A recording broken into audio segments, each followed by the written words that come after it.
estate, someone who has it. You have a dominant estate, someone who benefits from it, and it runs with the land. Those are your three definitions for it.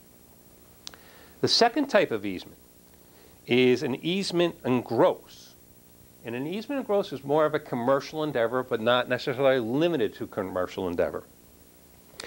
But it says it's a limited right of one person to use the land of another, the servient state. It does not benefit any land of the owner of the easement. So, what does this mean? Is an easement in gross is all servient estate. You think about it, a pipeline, a gas pipeline going through 20 properties giving everybody gas, okay? That's an easement in gross. It's a servient estate because they all have the easement. It's all on their property, but not one person benefits from it. A lot of people benefit from it, but not one person does. It doesn't run with the land. This is what I want you to put in your notes. It's a personal easement. It runs with the person, okay? So it may or may not be in your deed. Easement appurtenance runs with the land.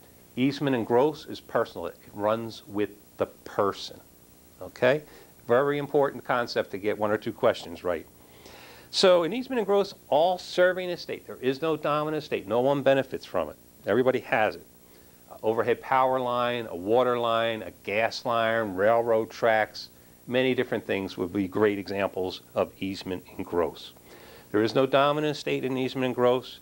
Doesn't automatically run with the land. It could be in the deed, doesn't have to be. It runs with the person. It's a personal easement, okay? And in the next paragraph, he talks about affirmative easements and negative easements. Let's read his paragraph, and then I'll give you my definition. An affirmative easement is one that allows the holder to do certain acts on another's land, such as access, getting to the land, or egress, getting off the land. A negative easement would be that of a utility company whose pipeline runs under the property. You're usually restricted from putting in a swimming pool or anything like that. So they talk about easement positive, affirmative, or negative. Excuse me for a second. Easements, there are only two types of easements. Easement appurtenance, easement in gross. We went over those in detail. Either one of them could be affirmative, positive, or negative. In my history of teaching real estate and talking to people, is whether it is affirmative or negative is in the eye of the beholder. Let's say you have a gas line going across your house, and for maybe allergy reasons you can't have oil heat. So you're really happy you have gas coming to your house and gas heat. So that's positive. But because that gas line goes across 20 properties, your neighbors can't put in swimming pools. So that's negative. So once again, affirmative and negative, it's really in the eye of the beholder. There might be one question on the test about it, two questions, and you just got to really think about it. Is this a positive thing for the person, or is this a negative thing for the person? But whether they're positive or negative is totally in the eye of the beholder. Rights of ways. Rights of ways are common easements. You know, you can travel common driveway, the cattle trail I talked about. Rights of ways are just common easements, pretty much interchangeable. An easement may be acquired even though it's not in writing. The court may require that a person grant an easement to the buyer. If you go to the courts to get an easement, well, it's on the next page. It's called easement by necessity, because you have this piece of land that you can't use.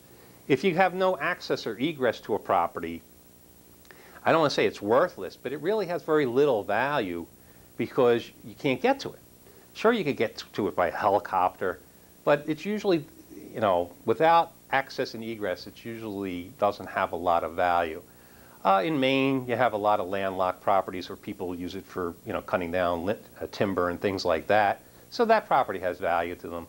For your average buyer, homeowner, the easement, a piece of land that you can't get to is usually not very valuable. He says on the top of the last page here, is the broker should be sure that all easements are in writing. A persistent problem is the use of a common driveway between two properties. It is a problem because you really have to figure out who's going to plow it, who's going to maintain it, who's going to resurface it, things like that.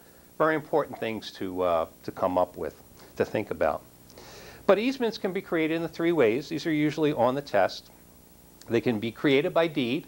The easiest and best way to create an easement, probably the most common method, getting an easement, is to give a deed setting forth a description of the area covered by the easement and the nature of it, why you're using it.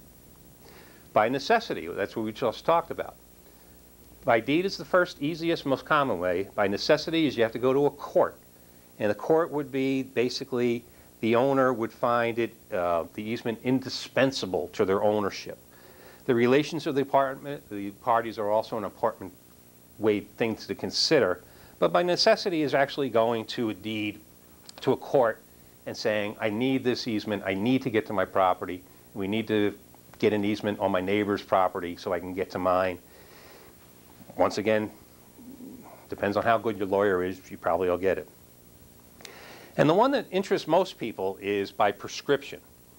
And by prescription is the right-of-way openly, continuously, and adversely used for a minimum of 20 years, once established, will confer on the one who accomplished it a prescriptive right to continue the use of this right.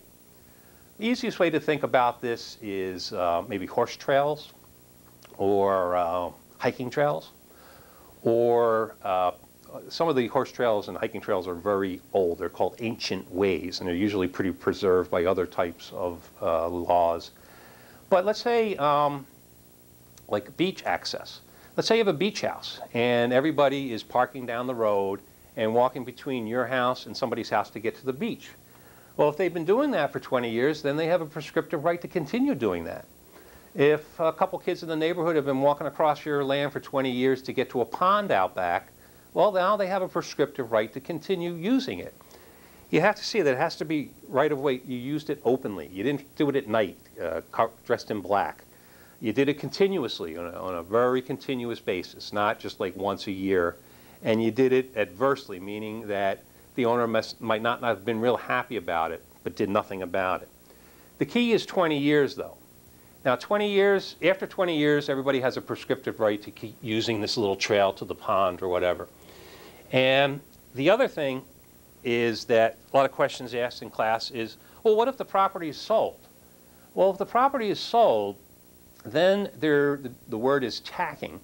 If somebody owned the property for 5 years and people were using that as easement, and then sold it and somebody used it for 10 years, had it for 10 years, and people continued to use that easement, and then sold it and somebody else for another 5 years owned it, and people still continued to use it, well, that all adds up to 20 years. You had 5, 10, 5.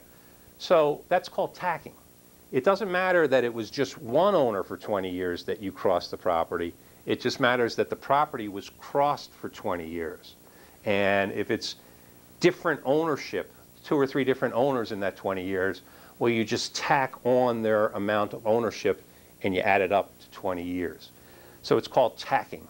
It's not in the page here.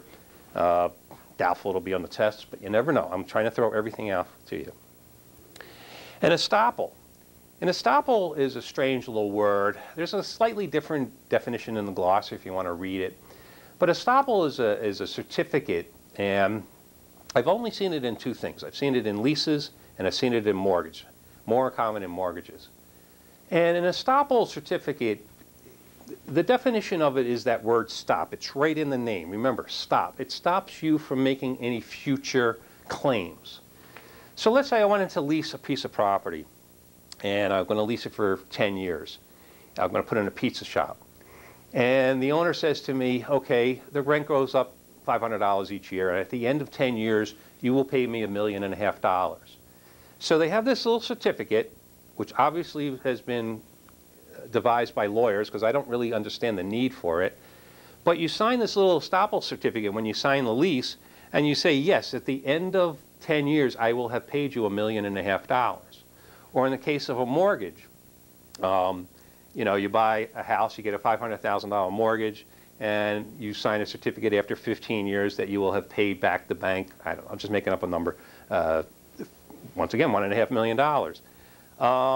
And you sign that estoppel certificate saying, yes, after the 15-year mortgage, I will have owed you I will have paid you $1.5 million. Well, let's say 2 years from now you recalculate that lease or you recalculate the mortgage payments and you go back to the bank and say, no, that wouldn't be $1.5 million. It would only be 1.2 million. Or no, the lease, no, if you added 500, it would only be 1.1 million. You can't go back.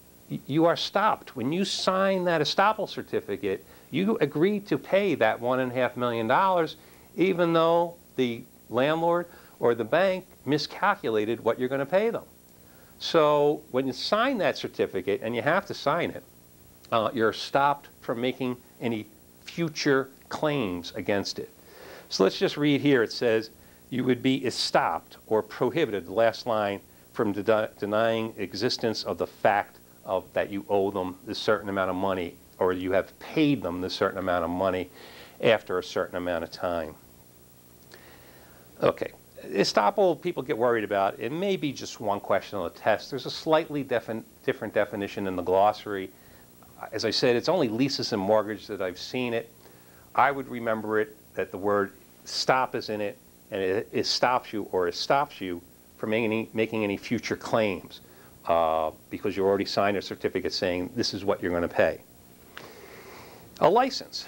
A license in real estate, in this concept of property ownership, it's just usually a personal right that you granted to a person for specific use.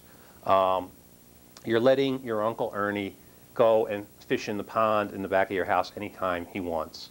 You're letting your cousin Harry, he just bought a new boat and he wants to store it in your yard for a year because he's leaving town or gone to another country. So you let your cousin Harry put the boat on your property. You let your Uncle Ernie fish in your pond. This is a personal right. This is a license you gave to people.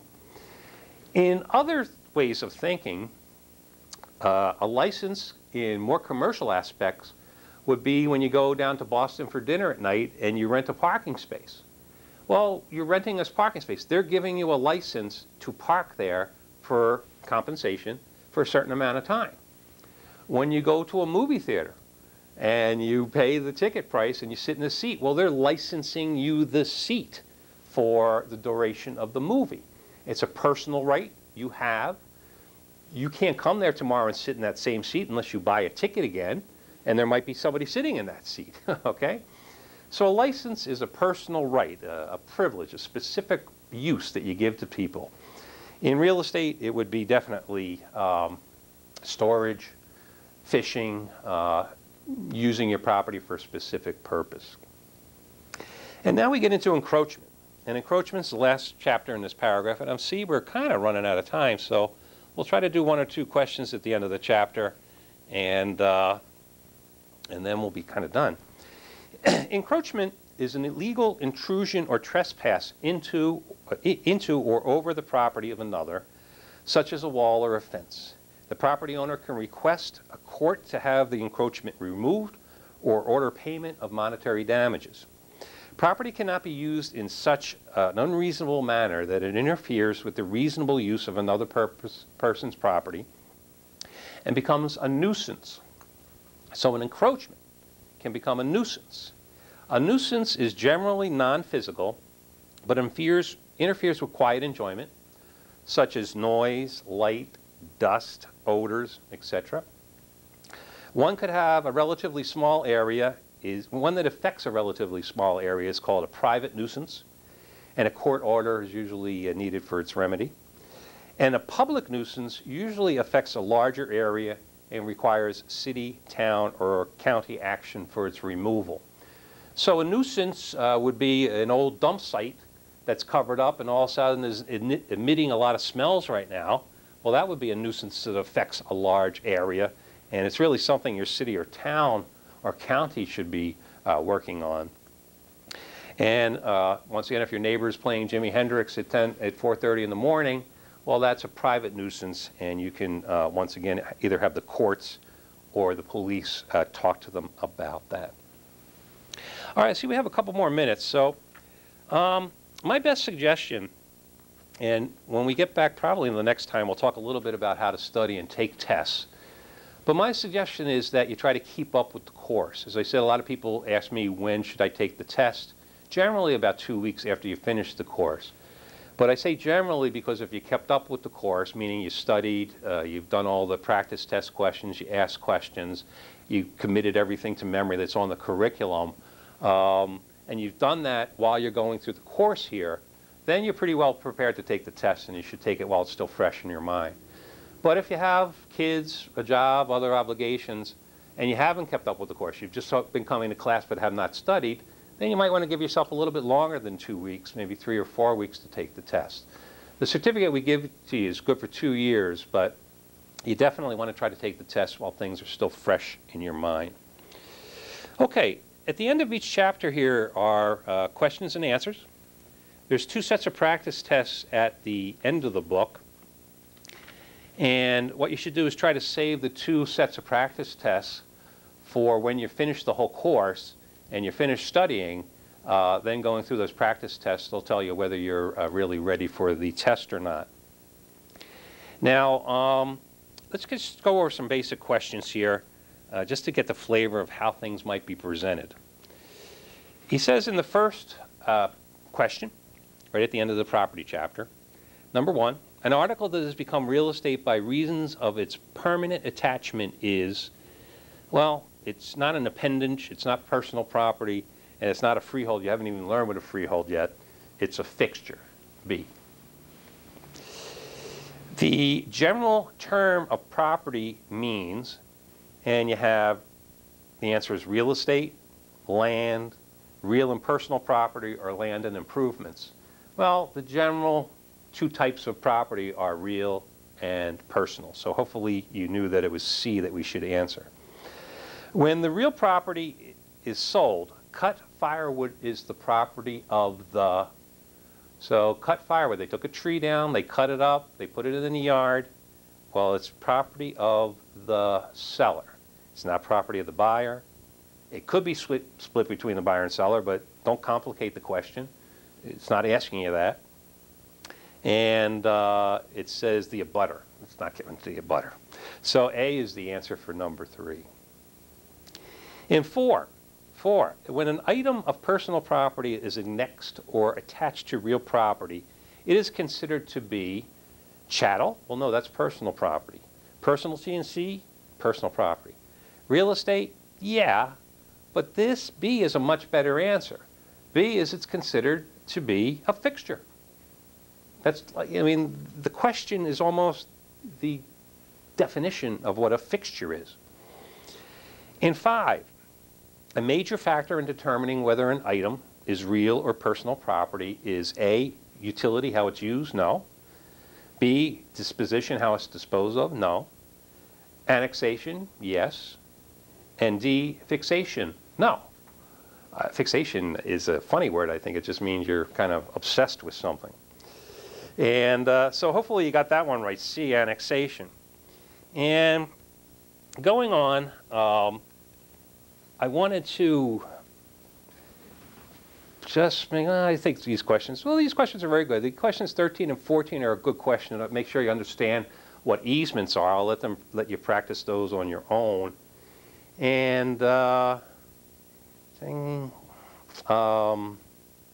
I'm just looking at a couple other ones here. Oh, number 22 is also the tax assess roll, where you ask you to figure out the tax rate, and then you multiply it by 1,000, by each 1,000 in the price to figure out what the actual property is, what the actual tax bill is.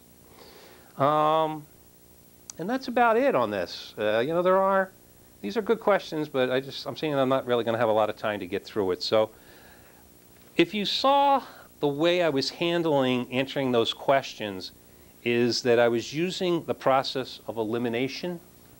And the process of elimination is, you know, there's going to be 4 possible answers to every question. What I like to attack a question is to try to throw 2 of them immediately out the window and then try to boil it down to a 50-50 decision. I like to boil it down to maybe 2 possible answers. And if I do that, you know, 50-50 chance is not a bad chance. So if you notice that, I wanted to give you a little bit of practice in reading these questions. Use the process of elimination. Try to throw 2 out the window, and then try to make your decision Always go with the better answer. One answer might include the other answer. Always go with the better answer. Okay, well, I see we're kind of running out of time here. We just went over property, the first chapter in the book, and we explained to you how the course goes. We also talked to you about the people who don't need a real estate license, and then we talked about the people who need to activate an old real estate license and people that have maybe have convictions and can't get a real estate license. So these are good concepts for you, good definitions. I hope you enjoyed it. We have obviously 9 more classes to go. We're not going to have to do the state stuff in the classes, and we're not going to have to explain what the state wants you to know in the other classes. So they'll probably be all full of information for you, following the curriculum, and then also going over some practice test questions at the end of the chapter if we have time. All right, well, once again, if you need to talk to me or if you have any questions, my phone number is 978-948-5578, 978-948-5578.